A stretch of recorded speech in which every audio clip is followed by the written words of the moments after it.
This is Chloe Stokely.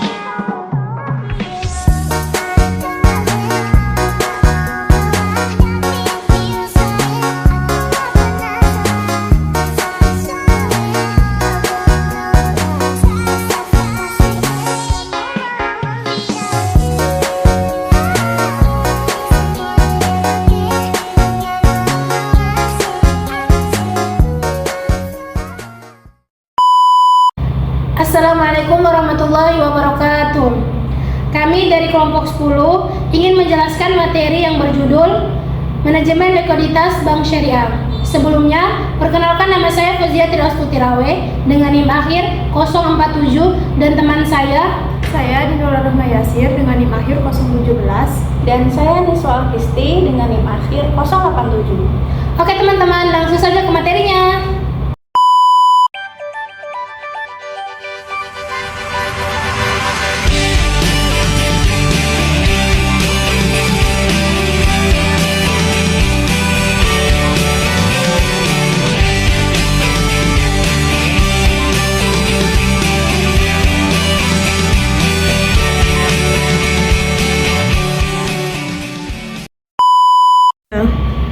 Manajemen likuiditas bank syariah. Apa itu likuiditas? Likuiditas bank adalah kemampuan bank untuk memenuhi kewajiban keuangannya yang jatuh tempo tepat waktu, terutama dalam memenuhi permintaan penarikan dana oleh nasabah, seperti giro, tabungan, deposito, dan komitmen kredit, tanpa mengalami kerugian yang besar. Apa itu manajemen likuiditas?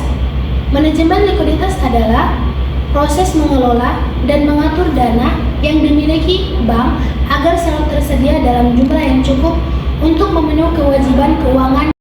Lalu ada tujuan manajemen likuiditas. Yang pertama, memastikan bank mampu memenuhi kewajiban yang jatuh tempo seperti penarikan dana oleh nasabah. Yang kedua, menjaga kelancaran operasional bank agar kegiatan perbankan dapat berjalan dengan baik.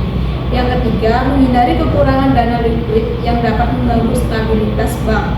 Yang keempat, mengoptimalkan penggunaan dana agar dana tidak menganggur dan tetap menghasilkan keuntungan. Resiko likuiditas. Resiko likuiditas adalah risiko suatu perusahaan atau individu tidak mampu memenuhi kewajiban keuangan jangka pendek karena tidak bisa mengubah aset menjadi uang. Selanjutnya, jenis-jenis resiko likuiditas. Yang pertama, resiko likuiditas pendanaan atau funding liquidity risk, yaitu ketidakmampuan memperoleh dana untuk membayar kewajiban saat jatuh tempo, seperti penarikan dana oleh nasabah atau pembayaran kewajiban lainnya. Yang kedua, resiko likuiditas pasar atau market liquidity risk, yaitu ketidakmampuan menjual aset atau mencairkan aset keuangan dengan cepat pada harga yang wajar di pasar. Lalu ada penyebab resiko likuiditas. Yang pertama, ketidaksesuaian atau mismatch arus kas masuk dan keluar terjadi ketika dana keluar lebih cepat daripada dana yang masuk, sehingga bank kesulitan untuk memenuhi kewajiban. Yang kedua, penarikan dana nasabah dalam jumlah yang besar. Jika banyak nasabah menarik dana secara bersamaan, bank bisa mengalami kekurangan dana likuid. Yang ketiga, kesulitan menjual aset di pasar. Aset yang dimiliki bank tidak dapat dijual dengan cepat karena kurangnya pembeli atau kondisi pasar yang tidak mendukung. Yang terakhir, penurunan peringkat kredit atau yang biasa disebut dengan credit rating. Jika peringkat kredit bank menurun, maka kepercayaan investor akan berkurang sehingga bank lebih sulit untuk memperoleh pendanaan. Selanjutnya, pengelolaan likuiditas. Manajemen likuiditas bank syariah adalah proses pengelolaan aset dan kewajiban jangka pendek untuk memastikan ketersediaan dana guna memenuhi kewajiban, seperti penarikan dana nasabah dan pembiayaan, tanpa melanggar prinsip syariah, yaitu menghindari riba, gharar, dan maisir. Tujuan pengelolaan likuiditas. Yang pertama, menjaga kemampuan bank memenuhi kewajiban jangka pendek kepada nasabah. Yang kedua, menghindari risiko kekurangan dana yang dapat mengganggu kegiatan operasional bank. Yang ketiga, mengoptimalkan penggunaan dana agar tetap produktif dan menghasilkan keuntungan. Yang keempat, menjaga stabilitas keuangan bank dalam jangka pendek maupun jangka panjang. Yang kelima, mempertahankan kepercayaan masyarakat terhadap bank syariah. Selanjutnya, instrumen pengelolaan likuiditas. Yang pertama, penghimpunan dana pihak ketiga atau DPK, yakni giro, tabungan, dan deposito. Yang kedua, pasar uang antar bank syariah atau PUAS, yaitu instrumen untuk mengatasi kekurangan dan kelebihan dana dalam jangka pendek.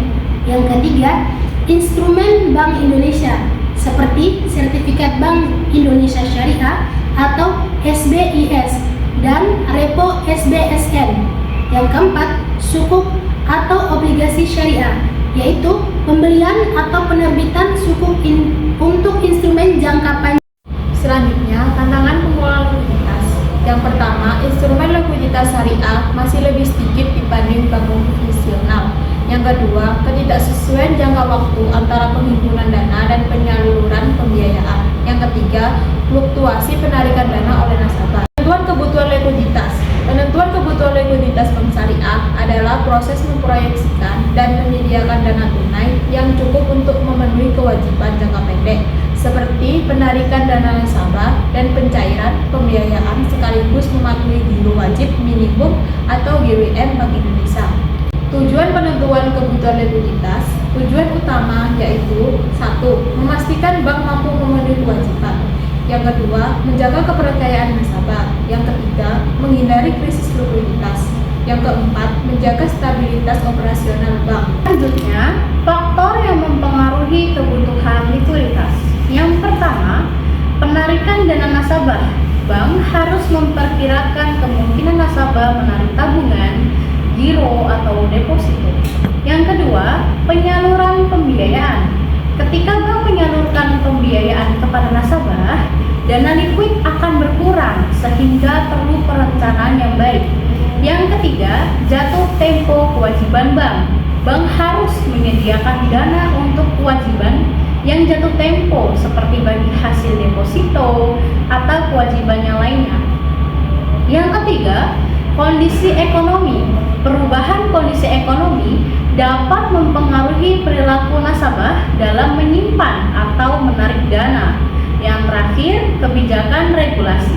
Bank juga harus memenuhi ketentuan likuiditas yang ditetapkan oleh regulator seperti Otoritas Jasa Keuangan atau yang biasa disebut dengan OJK dan Bank Indonesia.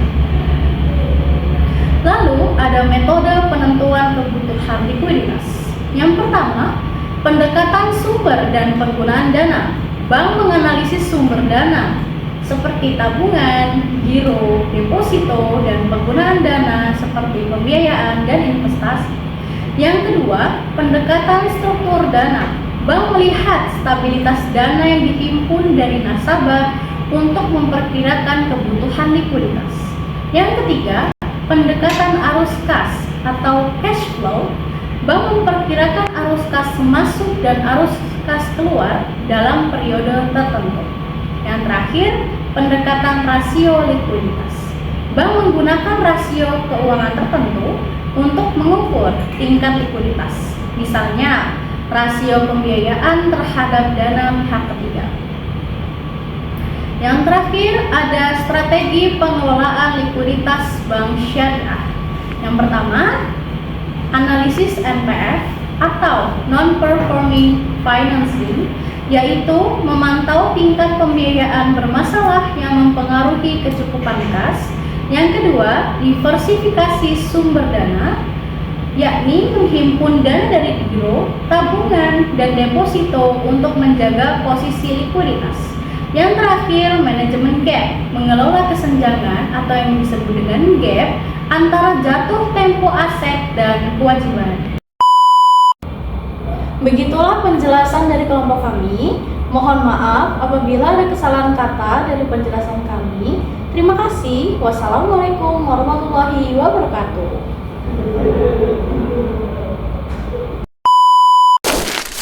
Tamatlah sudah acara tadi. Terima kasih dan jumpa lagi. Terima